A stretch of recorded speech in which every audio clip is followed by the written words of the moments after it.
para ratificar ante ustedes una vez más que soy el servidor de todos, el más humilde de los argentinos.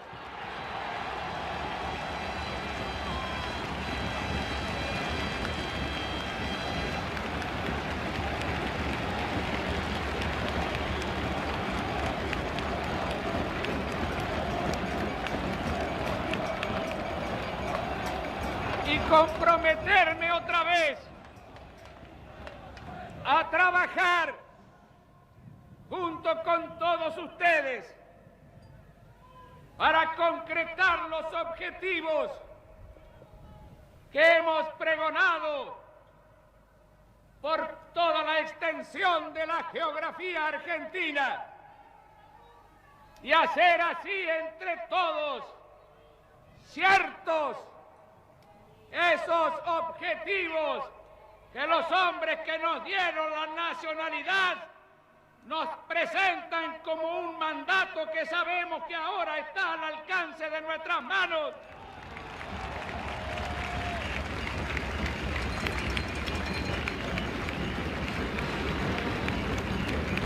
Porque entre todos vamos a constituir la Unión Nacional, consolidar la paz interior, afianzar la justicia, proveer a la defensa común, promover... Hay hambre, pero no porque falten alimentos, sino porque sobra inmoralidad, decía. Entre tantas otras cosas. Justamente de esto es lo que habíamos hablado al principio del programa. Este pequeño sentido homenaje al padre de la democracia. Sin duda. Podríamos decirlo, claro que sí. Para recordarlo nos acompañan hoy el diputado Leopoldo Moró, también Leandro Santoro. Muchísimas gracias por estar aquí. ¿Qué tal? Buenas tardes. Gracias por la invitación. Leopoldo, más allá de diputado, ahora estamos hablando, nos despojamos de los fueros y hablamos de Raúl Alfonsín. ¿Qué recuerdo tiene? Bueno, muchísimos. Obviamente esta imagen es una de las más potentes, porque efectivamente ese día se reinició la vida democrática en la Argentina. Con un símbolo que recién comentábamos con Leandro, quedó registrado, que es que Alfonsín, como ustedes pueden advertir, no habla del balcón de la Casa de Gobierno, que ha sido lo tradicional, sí, generalmente. Pero él quiso hacer este gesto que significaba hablar desde el Cabildo por varias razones. Primero, por el sentido fundacional, es decir, la patria nació en el Cabildo. Sí. En segundo lugar, porque durante los años de dictadura militar, la Casa Rosada se había transformado en un símbolo de lo que no se quería. Y en tercer lugar, para que la multitud le diera la espalda a la Casa Rosada, dejando atrás ese pasado. Dejando atrás ese pasado. Y él como un ciudadano más desde el balcón del Cabildo, ¿no? Así que tuvo una imagen, es una imagen muy potente, ¿no? Es emocionante, realmente. Y además, bueno, concluyó el acto con el preámbulo de la Constitución, que era el himno que había, digamos, llevado a todo el país en la campaña electoral. En todos los actos de la campaña electoral, de aquella campaña del 83, él siempre concluía el acto recitando el preámbulo de la Constitución, que cuando vos lo escuchás tiene un gran sentido de unidad nacional, y además en aquel momento era la contraposición a todo lo que había ocurrido desde el golpe de Estado del 24 de marzo del 76 en adelante. Sí. Era exactamente la Argentina que se había perdido, aquella Argentina fundacional. Leandro, vos sos muy joven. Más o menos. Bueno, bastante joven. ¿Lo llegaste a conocer a Alfonsín? Sí, tuve la suerte de ser muy amigo de él. Claro, a eso te iba a preguntar. ¿Cómo llegaste a Alfonsín? Mirá, nosotros siempre fuimos parte de un grupo muy alfonsinista que militaba en un barrio de la capital federal. Y cuando Alfonsín se accidenta en Ingeniero Jacobacci... Sí, fue tremendo. Ese lo accidente trasladan, casi le cuesta la vida. Estuvo 40 días internado y lo trasladan al hospital italiano. Y él queda internado en el hospital italiano durante 40 días. Apenas nos enteramos, el grupo de militantes nuestros se instala enfrente del hospital y nos quedamos a dormir en la calle. Durante los 40 días de su internación y las 40 noches durmiendo ahí. Y bueno, en algún momento Margarita Ronco, que era su secretaria, nos vino a decir, bueno, Raúl ya se recompuso, pero está preocupado porque era pleno invierno, julio creo que era. y quiere que se vayan. Y nosotros le dijimos que no nos íbamos hasta que no nos diera la mano. Así que el día que se fue del Hospital Italiano, nos recibió a ese grupo de jóvenes, de chicas y de chicos, nos dio la mano y a partir de ahí se forjó una amistad que la verdad que la voy a llevar y la voy a atesorar conmigo para siempre, tanto como mis compañeros y mis compañeras de aquel entonces, porque la verdad es que tuvo mucho que ver con nuestra formación política y fundamentalmente con nuestra formación como ser humano. Alfonsín solía decir que un buen dirigente tenía que ser un buen militante y que un buen militante era solamente si lograba ser una buena persona. Así que uno podría decir que Alfonsín nos enseñó a ser buenas personas. A ustedes dos los une, a ustedes dos en este momento los une algo que es muy importante, justamente la militancia. Estamos hablando con prácticamente el fundador de Franja Morada y con un presidente de Franja Morada. Yo nunca milité en la Franja, fui presidente de la Juventud Radical de la Ciudad de Buenos Aires. Bueno, de la ciudad. ¿Cómo llegan? ¿Cómo te acercás? Perdón, ante todo, ¿a partir de qué se funda Franja Morada? Bueno, a ver, Franja Morada fue un movimiento universitario que... Pero ¿cuál era la necesidad? La necesidad precisamente era que en el año 68, en pleno proceso de la dictadura militar de Onganía, que había suprimido la actividad de los partidos políticos, de los sindicatos, y por supuesto también había intervenido en aquella famosa noche de los bastones largos de las universidades nacionales. Bueno, en el año 68 se hace una reunión en Santa Fe de lo que se denominó la Junta Coordinadora Nacional de la Juventud Radical, en la clandestinidad, en una localidad que se llama Setúbal. Y ahí se decide muchas cosas, y una de las que se decide es desarrollarse en el Frente Estudiantil, es decir, generar una agrupación que representara al radicalismo popular de aquel entonces en el ámbito de las universidades. Y ahí nació la necesidad de fundar Franja Morada. De ese mandato que nos dieron en Santa Fe, bueno, cada uno en su regional, Buenos Aires, Córdoba, Rosario, es decir, las distintas sedes de las universidades nacionales, nos pusimos a trabajar en la fundación. También hicimos otras cosas. Trabajábamos en la CGT de los argentinos que conducía Raimundo Ongaro, es decir, en todos los ámbitos donde se desarrollaba la resistencia a la dictadura militar de aquel entonces. Y así nació la Franja Morada. ¿Y por qué te acercaste a...? Mira, este año se cumplen 30 años que empecé a militar. Yo empecé a militar en marzo del 89. Y la figura de Alfonsín era una figura convocante, estremecedora. Yo siempre suelo decir que me defino principalmente como alfonsinista y después todo lo otro. Acompaño el proyecto de Cristina, ustedes ya saben, pero porque fue mi primer amor. Mi vinculación con la política, con lo que él denominaba la ética de la solidaridad y la vocación de servicio fue Raúl. Raúl tenía una forma de decir muy profunda. Te conmovía por lo que decía y por cómo lo decía. El movimiento juvenil del que formó parte Leopoldo y fue fundador fue muy grande en los 80. Yo empecé a militar en el 89 y era muy fácil cruzarse con militantes que pintaban paredones o que tocaban el bombo, repartían volantes en cualquier esquina. Yo siempre quise ser parte de eso. Pero desde Franja Morada se hacían muchas cosas más, porque se hacía una tarea social también, sí, claro, que fue muy importante después del 83 y que tenía un compromiso por parte de los jóvenes, de chicos muy jovencitos. La Franja era una agrupación exclusivamente universitaria. La Juventud Radical hasta el día de hoy sigue siendo una organización distinta. Obviamente, Alfonsín cuando convoca a lo que él llama la convergencia democrática, él dice, bueno, para democratizar realmente la sociedad nosotros necesitamos que se transforme la cultura argentina. Había una cultura autoritaria que había que dejar atrás, había que formar lo que él denominaba sujetos democráticos. Entonces, cada militante, estuviese en el partido que estuviese, le tocaba la tarea de democratizar las fábricas, las universidades, los centros de estudiantes. Entonces, obviamente, democratizar, el primer término es compartir. La democracia es esencialmente compartir, es reconocer al otro como un igual para expandir nuestra propia libertad. Es cierto. Te voy a contar cómo lo conocí yo a Alfonsín, que por razones generacionales o razones que son obvias, simplemente con mirar la pantalla del televisor, fue mucho antes que lo conociera Leandro. Yo lo conocí y eso revela la característica a la que se hacía referencia recién de la militancia de Alfonsín. Alfonsín era un militante político vocacional. No ocasional. Vos tenés políticos de ocasión y políticos de vocación. Bueno, Alfonsín era un militante de vocación. En el año 66, como te decía recién, la dictadura de aquel entonces apenas asume, decreta la inactividad de los partidos políticos, clausura todos los locales de todos los partidos políticos.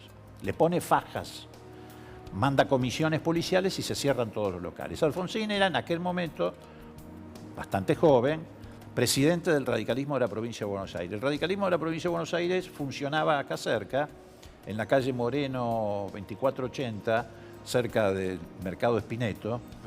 Y ahí funcionaba el radicalismo de la provincia de Buenos Aires en una casa que había sido fundada por Irigoyen, que fue el primer presidente del radicalismo de Buenos Aires. Pasa un mes y pico del golpe de Estado y a nosotros nos llega, a los militantes de la juventud, imagínate, en ese momento había una especie de desorganización, habían cerrado todos los locales del partido, persecución, etcétera. Nosotros habíamos caído presos y fuimos a Devoto a los pocos días o a las pocas semanas. Nos llega la versión o la información de que Alfonsín iba a reabrir, iba a romper las fajas del local, iba a reabrirlo, iba a hacer una conferencia de prensa. Bueno, y entonces nosotros nos acercamos al lugar y efectivamente Alfonsín llega, baja, rompe las fajas, ingresa al local partidario y hace en el patio una conferencia de prensa dedicada fundamentalmente a los corresponsales extranjeros, para que repercutiera en el exterior la situación que se había vivido acá. A los 5 minutos llega la policía y se lo lleva preso. Y se lo lleva a la comisaría de la calle Venezuela, no me acuerdo cuál es. Y serían las 11 de la noche aproximadamente, y entonces yo lo voy a ver. Yo no lo conocía, Alfonsín. Sabía de su existencia, pero no lo conocía. Te estoy hablando del año 66. Sí, sí. Entonces voy con la que era en aquel entonces mi mujer y bueno, pedimos hablar con él, no era una dictadura tan terrible como la que sobrevino después, nos dejan hablar con él y lo primero que nos dice es, ¿no me podrán ir a comprar un sándwich de jamón y queso y comprarme unos cigarrillos? Porque en esa época... ¿Fumaba? Así que sí, fumaba mucho. Después dejó de fumar en la campaña del 83. Pero bueno, así lo conocí yo a Alfonsín, pidiéndome que le comprara un sándwich de jamón y queso. Así, bueno, digo, esto que te digo tiene que ver con... Hablan del hombre. Claro, hablan del hombre. Es decir, ese es un militante. Un líder, un líder. Queremos compartir con ustedes y con toda la gente, por supuesto, un discurso muy importante. Seguramente lo van a reconocer. Muy emblemático, A uno ver. de los más emblemáticos de Raúl Alfonsín.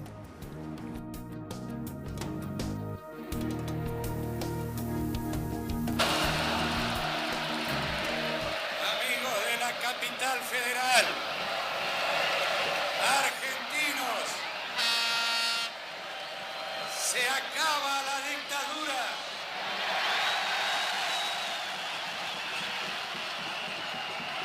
Se acaba la corrupción.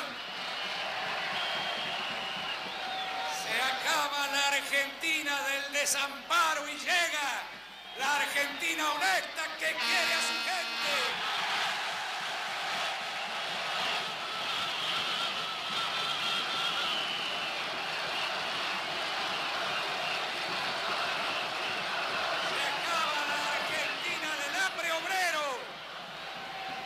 Se acaba la Argentina de las fábricas muertas y viene la Argentina del trabajo y de la producción.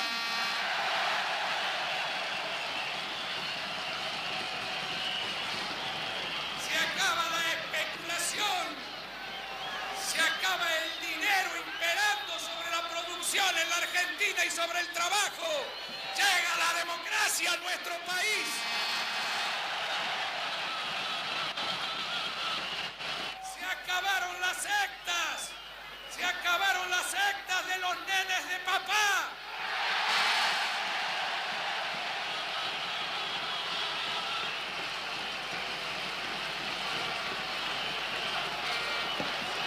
Las sectas de los civiles y de los uniformados, de los adivinos y de los matones.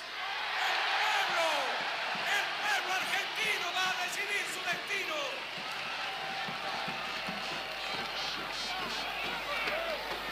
Cuando digo el pueblo,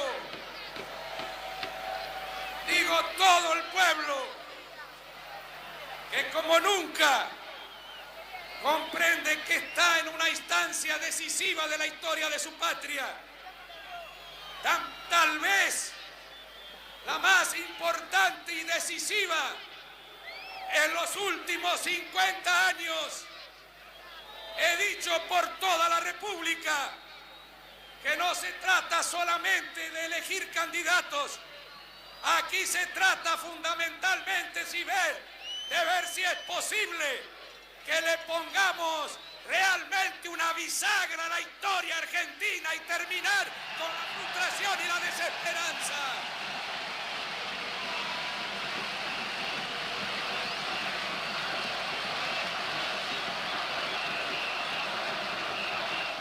Voces importantes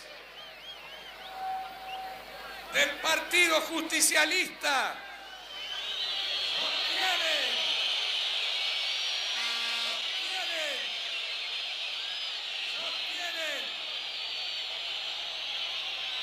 que es posible ganar la elección. Voces importantes del Partido Justicialista sostienen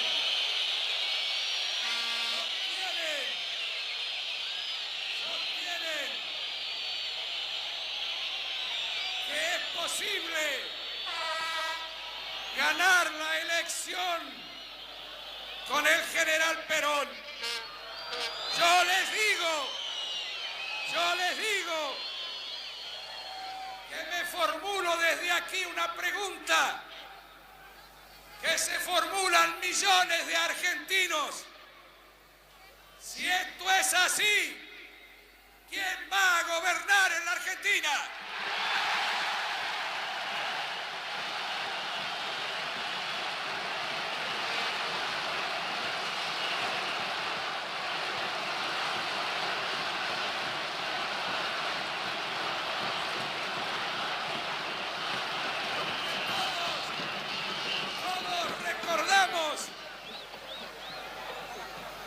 La crisis de autoridad que se produjo al fallecimiento del general Perón. Todos recordamos la instancia difícil de la Argentina que todos hemos vivido.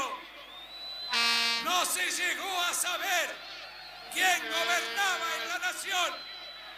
Apareció la hiperinflación del Rodrigazo y cuando los sectores del trabajo se opusieron como correspondía, se creó un enorme desorden social.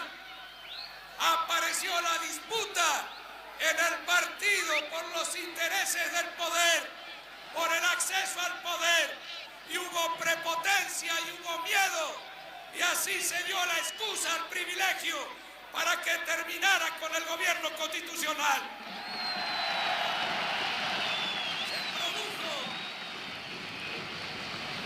Bueno. Ay, si viviera ahora. Sí, recién comentábamos que hay párrafos que tienen mucha actualidad. Uno de ellos, el que más me impactó a mí, es cuando dice: los nenes se termina la fiesta de los nenes de papá. A mí también. Y viste, claro, hay una especie de asociación, ¿no? Y la especulación y el cierre de fábrica. Claro. Leandro, ¿qué querías decir algo? No, bueno, un poco eso. A ver, con Alfonsín pasa lo que pasa con muchos estadistas, que es que tiene distintas etapas, ¿no? El Alfonsín adulto es un Alfonsín que dice: guarda que no recuperamos la democracia, recuperamos la república, que son los derechos políticos. Él se aboca después al estudio de las ciencias políticas y lo toma Robert Dahl, que es un politólogo norteamericano, y plantea que acá lo que había era una suerte de poliarquía, democracia política, pero faltaba la democracia social y obviamente la democracia económica, que era la utopía, el norte. Sí. Y Alfonsín hacía mucho hincapié con esto porque decía que nosotros tengamos los derechos formales, los derechos políticos, las libertades civiles, no significa que la podamos ejercer. Entonces él decía que para avanzar hacia la democracia se necesitaba garantizar la igualdad. Yo creo que el discurso de Alfonsín está más vigente que nunca, porque más allá de que obviamente hay una etapa que gracias a Dios hemos dado por superada definitivamente, que es la etapa del Estado terrorista, eso ya no está en la Argentina, hay una etapa que todavía, o mejor dicho, una suerte de ola que vuelve cada tanto, ¿no? Que es la idea... Sí, como si fuera un déjà vu. De la república elitista. La idea elitista y oligárquica que permanentemente vuelve sobre la historia argentina. El Rodrigazo, el menemismo, el pelarruismo, obviamente el gobierno actual, donde pequeños grupos corporativos y facciosos tratan de imponer su voluntad sobre la mayoría, debilitando la democracia. Por eso seguramente Leopoldo te va a hablar o les va a contar de lo que fue todo el proceso para darle poder a la democracia, entendiendo que si no tenía poder la democracia, los que gobernaban, por más que se fueran los militares, eran los jefes de los militares, que eran básicamente los dueños del poder real. Sí, bueno. Sí, Económico. Le tocó bailar con la más fea. Los años de gobierno fueron tremendos para Alfonsín. Completo la idea con esto. Eso sigue siendo tal vez uno de los principales problemas de nuestra democracia. La debilidad que tienen los poderes públicos, que tiene la sociedad para poder imponer los proyectos de grandes mayorías. ¿Tenemos algún problema con el micrófono? Vamos a arreglarlo. Mientras tanto... bueno, dale, ahora sí.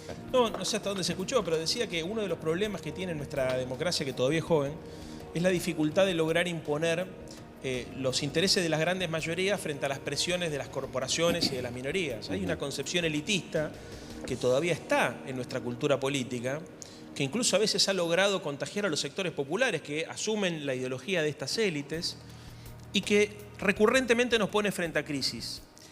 Y yo releía a Raúl en estos días, justamente sabiendo que íbamos a venir a charlar acá, y Raúl siempre alertaba sobre el temor a que la derecha plantease la ingobernabilidad del sistema democrático por sobrecarga de demandas. Él decía, la derecha necesita una democracia delegativa, de baja intensidad, y nosotros creemos en una democracia solidaria y participativa. Entonces, guarda con cómo enfocamos los conflictos de la sociedad argentina, que corremos el riesgo de que lo que pensamos recuperado para siempre se vuelva a poner en tensión y en peligro. Y siempre, perdón que interrumpa, pero siempre teniendo en cuenta que muchas veces creemos que nosotros somos autogobernables y en definitiva estamos dependiendo de las voluntades de extranjeros. Sí, a ver, para sintetizar lo que decía Leandro recién, hubo una etapa que era la etapa que se inauguró precisamente en el 83, que podríamos llamar la etapa que confrontó la democracia con la dictadura. La tarea más importante que se dio a sí mismo Alfonsín, todo gobierno tiene un objetivo estratégico. El gobierno de Alfonsín tenía como objetivo estratégico estabilizar la democracia en Argentina, consolidar la democracia. Se ha dicho millones de veces. Sí, sí. Pero era el objetivo estratégico. Ahí puso todas sus energías. Después vino otra etapa, que fue la que encararon Néstor y Cristina, que era la etapa de la democracia versus las corporaciones. Es decir, si se imponían los conceptos de la democracia frente a los poderes fácticos, las corporaciones. Hoy estamos enfrentados, lamentablemente, a una etapa que enfrenta la democracia con las mafias, pero mafias enquistadas en el Estado, que no solamente ejercitan una política económica de saqueo, sino que también, como se vio en estos días, te espían, te inventan causas judiciales, etcétera, etcétera. Bueno, Alfonsín, que tenía en claro ese objetivo estratégico, entendió que esto no se lograba solo con el discurso político, por más conmovedor que fuera estos discursos que recién pasamos al aire, que había que llevar adelante tareas concretas para consolidar la democracia. Primero, fue el primer país de América Latina que en la década del 80 recuperó la democracia. De ahí en adelante, después vino en dominó una ola democrática, pero ola democrática que Alfonsín alentó. Nosotros éramos una isla, estábamos rodeados. Pinochet en Chile, Stroessner en Paraguay, dictadura militar en Uruguay, dictadura militar en Brasil. La única democracia que había era la más chiquitita, que era la de Bolivia, Siles Suazo. Entonces, había que buscar la democratización de la región, porque si no era la asfixia, el ahogo. Avanzó en ese camino, ayudó a la democratización de otros países, de Chile, de Uruguay, de Brasil. En Brasil se abrazó con Sarney para empezar a fundar el Mercosur, porque también eso, la integración era un factor fundamental. Otro factor fundamental era asegurar la paz. No hay posibilidad de estabilizar la democracia sin paz, del mismo modo que no hay posibilidad de tener paz sin democracia. ¿Qué hizo el acuerdo por el canal de Vic para lograr la paz con Chile? Se abraza con Sarney para terminar con la hipótesis de conflicto histórico que teníamos con Brasil, quién tenía primero la bomba atómica, todas esas pavadas. Y después hace la paz con Chile, entre otras cosas, para quitarle pretextos a Pinochet para que continuara en el poder, porque mientras había un conflicto con la Argentina, se agitaba un falso nacionalismo en Chile, y eso le permitía a Pinochet seguir hegemonizando las Fuerzas Armadas. Sí, sí. Por eso, desde el momento que se hace la paz con la Argentina, empieza el proceso de democratización en Chile y se empieza a resquebrajar el apoyo a Pinochet. Y tenía que asegurar lo que vos acabás de decir, que no haya injerencia extranjera. Durante todas esas décadas, Estados Unidos había fomentado las dictaduras militares para enfrentar lo que ellos llamaban la doctrina, para mejor dicho, promover lo que ellos denominaban la doctrina de la seguridad nacional. ¿Qué hace Alfonsín? Se planta frente a ese poder externo. Y cuando estalla el primer conflicto que pone en riesgo la democracia en el continente, que es el intento de Reagan de invadir Nicaragua, encabeza lo que se llamó un grupo de países latinoamericanos y España, el Grupo Contadora, y se mete en el medio del conflicto, al revés de lo que está haciendo hoy Macri, que le echa nafta al conflicto en Venezuela y promueve el conflicto y promueve el intervencionismo militar, el riesgo de una guerra, etc. Alfonsín hace todo lo contrario con Nicaragua. Se planta frente a Reagan. Hay, bueno, ustedes por ahí lo tienen en archivo, el famoso discurso en la Casa Blanca de Alfonsín, que lleva el discurso hecho y lo tira y hace el discurso contra la intervención norteamericana. Bueno, construyó todos los puntos de apoyo que se necesitaban para asegurar la democracia. Y en eso no fracasó. Por eso estamos hoy acá todos nosotros sentados dando nuestras opiniones, etcétera, porque consolidó la democracia. Leopoldo, ¿es cierto que un ministro de Alfonsín se bajó los pantalones ante un enviado del Fondo Monetario? Sí, un ministro que era un fenómeno, que fue su primer ministro de Economía. Pero perdón, se los bajó literalmente. Sí. Vos te referís a Bernardo Grispo. Bernardo Grispo. Fue su primer ministro de Economía. Como decía recién Roxana, no es tu nombre, un grave problema que heredó Alfonsín era la deuda externa. Entre tantos problemas que se heredó. Tantos otros. 45.000, de 7.000 a 45.000 millones de dólares. Exactamente. Bueno, entonces, trató de resolverlo, digamos. ¿Cómo? Creando un club de deudores, porque en aquel momento toda América Latina estaba súper endeudada. Por eso se habla de la década perdida, porque fue la década del endeudamiento. Grispo, ¿qué había imaginado con el apoyo de Alfonsín? Bueno, hacer un club de deudores, ir todos juntos a discutir con los bancos, con el Fondo, a negociar. Reunir masa crítica para negociar. Tenía un problema, cada vez que levantaba el teléfono para convocar a un ministro de Economía de cualquier otro país, por esto que decíamos recién, que estaban todos en manos de dictadura, los tipos colgaban, llamaban a Washington y decían: hay un loco en Argentina que quiere armar un club de deudores para renegociar la deuda. Entonces vino un día una delegación del Fondo Monetario. ¿Cómo hacen ahora? Vienen y te dicen: bueno, vos tenés que hacer esto, aquello, en política monetaria, fiscal, cambiaria, etcétera, etcétera. Y se reúnen con Grispo en el Ministerio de Economía y empiezan a sacar todas sus exigencias, ¿no? Esto, lo otro. Y entonces Bernardo Grispo se levanta, da vuelta al escritorio y le dice, no sé si lo conocía o no, por razones le dice a la delegación del Fondo Monetario Internacional, al que la encabezaba, que ahora no me acuerdo cómo se llama: ¿pero vos qué querés? ¿Que yo me baje los pantalones? Se da vuelta y dice: yo me los bajo, pero yo, no el país. Y se bajó los pantalones. El ministro. ¿Y Alfonsín qué dijo, Centro? Y no, se reía, ¿qué va a decir? Pero ves, ahí tenés otra cosa. Bernardo Grispo era un gran economista, pero además era un gran militante. Venía de un barrio de Avellaneda, que es, ¿cómo se llama? Donde está el Puentecito. El Puentecito ahí en Avellaneda. Y se bajó los pantalones literalmente. Vamos a escuchar un discurso de... Bueno, lo escuchamos después, ustedes me dicen qué piensan de esto. Muchas gracias. Buenas tardes a todos y a todas. Querido presidente Raúl Ricardo Alfonsín. Siempre lo llamé presidente, ¿se acuerda, no? Nunca lo dejé de llamar de esa manera.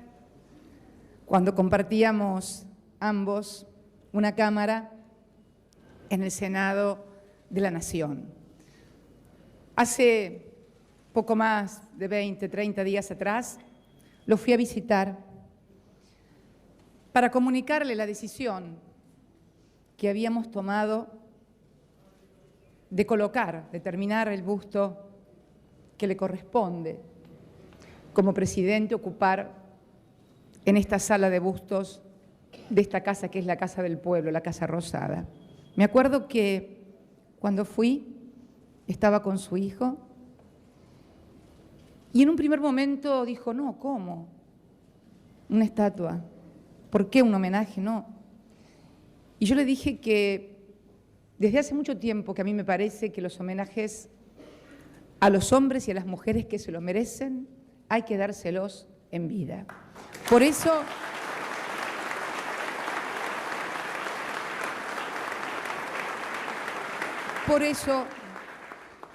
presidente, no se sienta en la obligación de tener que dar explicaciones de esta estatua.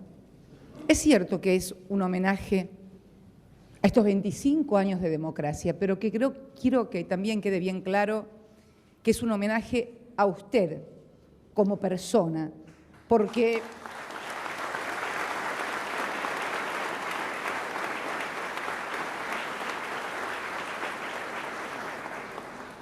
usted llegó a presidente de la República Argentina luego de una larga vida de militante y de dirigente político. Y esto tiene un valor, el dedicarse con la vocación, con la pasión con la que usted ha abrazado la causa de sus ideas, como las llama, de su partido, de su fidelidad al mismo, pero fundamentalmente a sus ideas. Habla del merecimiento del homenaje. Pero además, como presidente, es usted, más allá de que usted lo quiera o no, el símbolo del retorno de la democracia a la República Argentina.